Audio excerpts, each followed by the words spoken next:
C'est mieux dans la misère. C'est là, on en veut pas.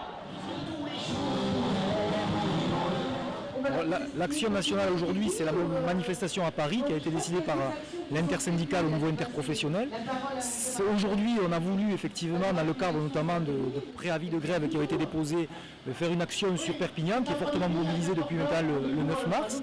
Ce que nous attendons, c'est ce que nous attendons depuis maintenant 3 mois, c'est-à-dire une prise de décision du gouvernement, d'un retrait de la loi, ne serait-ce que d'une suspension pour faire en sorte que de vraies discussions et négociations soient mises en place, ce qui n'a pas été le cas. Les lois santé, IGHT, embauché.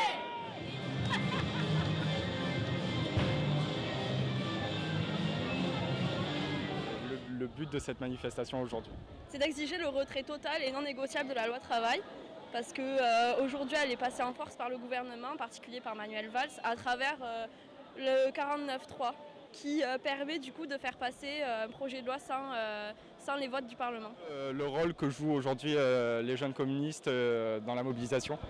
Bien, celui qu'ils jouent depuis leur création, c'est-à-dire de s'opposer à des lois qui vont à l'encontre des travailleurs et d'apporter des propositions de progrès social. Par exemple, je pense au salaire à vie proposé par notre camarade Bernard Friot. Pour expliquer vite fait, ça serait en fait de donner un salaire à chaque personne à partir de 18 ans et jusqu'à la fin de sa vie, donc un salaire à vie, sur la base actuelle du salaire à vie que reçoivent les fonctionnaires du coup. La manifestation puisse avancer pour qu'on puisse bloquer le boulevard pendant quelques minutes.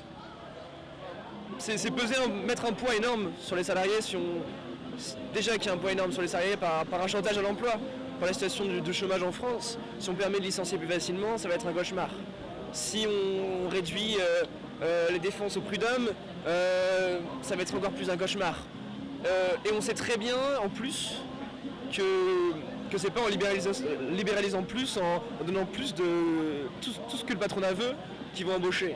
On a déjà donné 40 milliards au patronat, ils devaient créer 1 million d'emplois ou 1,5 même. Ils ont créé 0. L'enjeu c'est de continuer de s'ancrer dans la durée et de montrer qu'on va tenir jusqu'au retrait.